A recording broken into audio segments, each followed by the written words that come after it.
Down to our hips. Lean forward. This is really important to get the swing on a diagonal. And then bend at the hip flexors. I'm just walking you through nice and slow so you can really get the stretch of the spine tractioning out of the pelvis. Maximum length through the torso. There we go. Really nice. And then clasp the hands behind the back of the neck. Give the cervical spine a nice stretch. Great. So the heels should be up if you're leaning forward enough so your head is really close to the ground but not touching. You can always walk your feet back if you need a little bit more space. Great. And at the same time, we're pulling the heels down, lifting the sit bones up so you get these two opposing directions. So heels down, sit bones lifted, and then you get length through the back body, and this will relieve the lower back. This takes pressure off the spine. So the first thing we do is create space in between the vertebrae to relieve any sort of pressure on the nervous system and on the discs. And we sway a little bit from side to side. Just let it feel good. Space will naturally happen if we let gravity do the work. So we're going to work with the therapeutics today, and our mantra is ease and grace. So just be easy breezy about it. Awesome. So feet are about hip distance apart, heels turned out slightly, toes turned in, so when we pigeon toe the feet, we're internally rotating the thighs. Okay.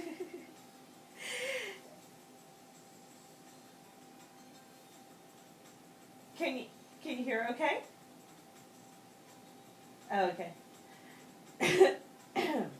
So we're recording a video for Barbara in Italy, so that's why it looks like I'm talking to myself. But we're using the headset, making sure it's working. Okay, great. So now when we grab the ankles, we're going to lengthen through the torso more.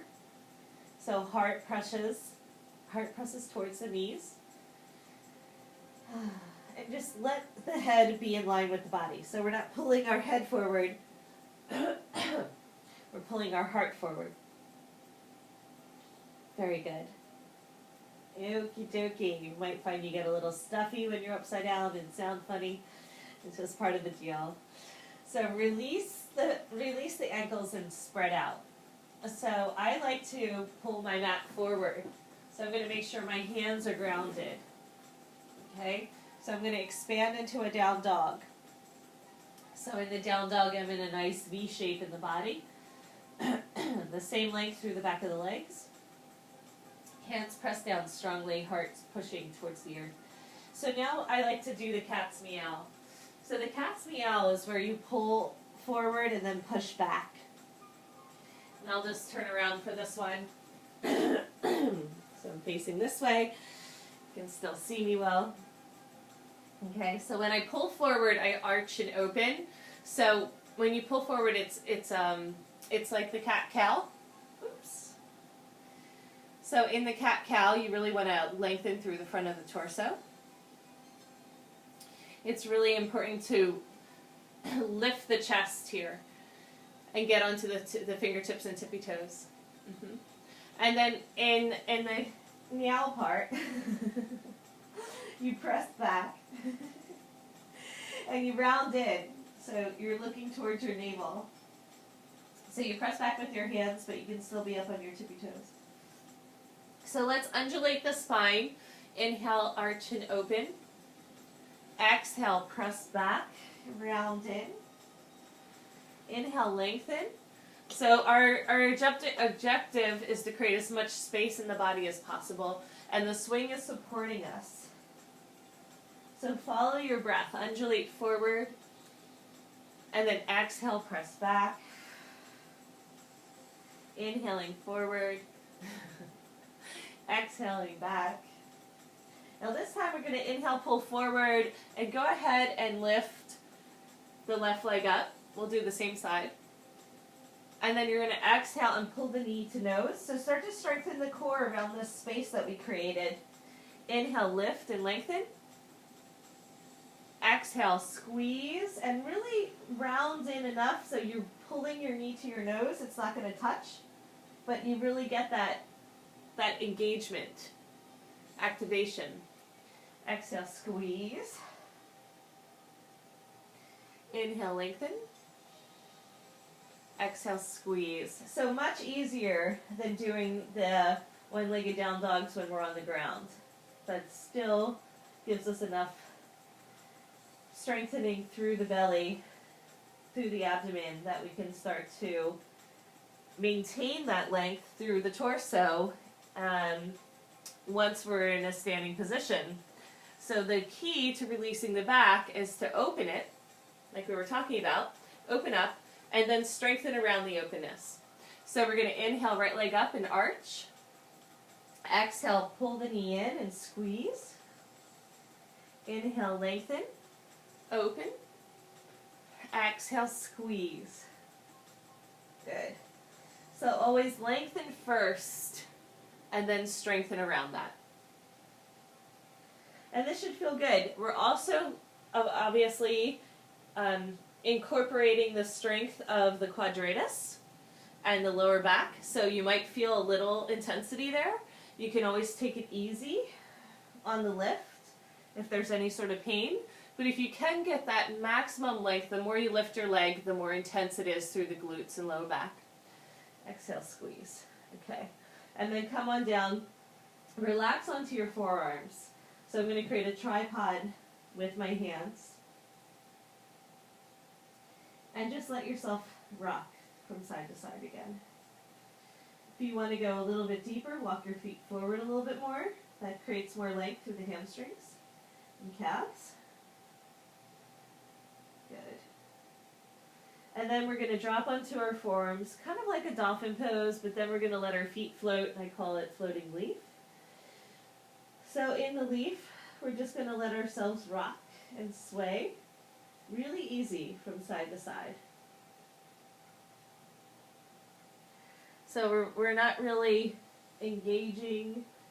We're letting the body fully relax to create the space. Notice if the lower back starts to open. Notice if it's still tight. Just work with whatever is showing up for today. You'll notice your clothes might decide to fall off. You can tuck them in. All right. So let's go ahead and bend the knees. So we're going to hook outside in. So it's really important that the foot hooks on the outside of the swing and that you pull the feet down close to the glutes. They might want to float up towards the sky, but if you can, bring them down. The knees are not squeezing together, but they're slightly open and relaxed. And then we come into handstand arms. So I call this up dog. So we're going to inhale and pull ourselves forward. Again, stretch the belly and open.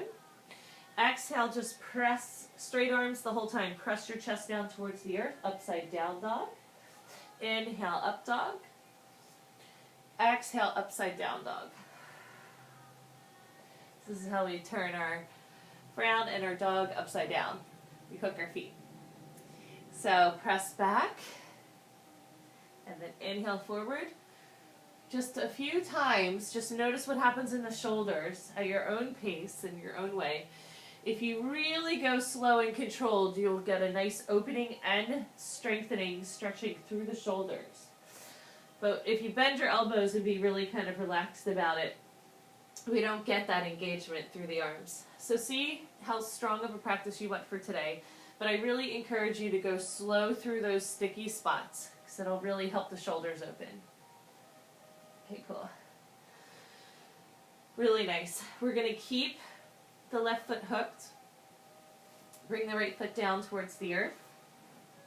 Just going to center here. So I'm going to walk my foot towards the center of the mat. It's going to be right underneath my plumb line. The plumb line are the anchor points where you're hanging the swing. So the easy version is this, with a bent knee on the left side. As you start to extend the leg towards the sky, it becomes more challenging, and we're moving into some supported standing splits. Totally different experience with the swing holding us. And if you can, drop the elbows. This is a little bit easier. This is a little harder. So if you can, relax completely in the upper body. Just drape your weight down. You can shimmy a little from side to side to create a little bit more space. And what's going to happen is you get a gigantic stretch on the right leg, and then you get an opening on the left through the hip flexor. And then if you want to get a little fancy, if you can find your balance, pull down on the back of the neck. That will intensify the stretch. If this is a lot, just hang out. Just hang. Stay here for about 5 deep breaths. The more you can just relax into it, the deeper the stretch will be, and gravity will do all of the work for you. It actually gets easier when we relax. If we're tensing, it becomes more painful and it becomes hard, just like life. To come out of it, we're just going to walk ourselves forward. Okay? So keep the right hand planted, left arm opens up towards the sky. Twist. So now that we created all this space in the torso, we're going to twist along that axis. Now this part is really fun, but it's a little tricky. So reach back for the opposite end of the swing. Okay, this might be enough of a twist for today, but if you can hold on to the swing, thumb is pointing up towards the sky. Then we're going to turn our toes to the right and just let ourselves float out into a half moon. Now in the half moon, I can climb up and reach up a little bit higher. Nice. So I want my chest and my belly to turn towards the front wall here. And then if I reach up a little bit higher, I can float my bottom hand. So my right hand is floating. Stretch the neck out. So roll the head around until you get a nice adjustment, and also get as much length as you can through the scalenes. It should feel really good on the neck and shoulders, and at the same time we have our foot right underneath our hip, so we have a nice strong foundation for the half moon version. Okay, so then we're just going to come back down to the ground. So no crazy acrobatics today. Release the left hand, bring it down to the earth, and then spin yourself back towards center. Return to your standing splits, and then slowly start to bend the left knee, walking the right foot back. And slide in. We're going to bring both feet down and just float. So we wind up in our floating leaf.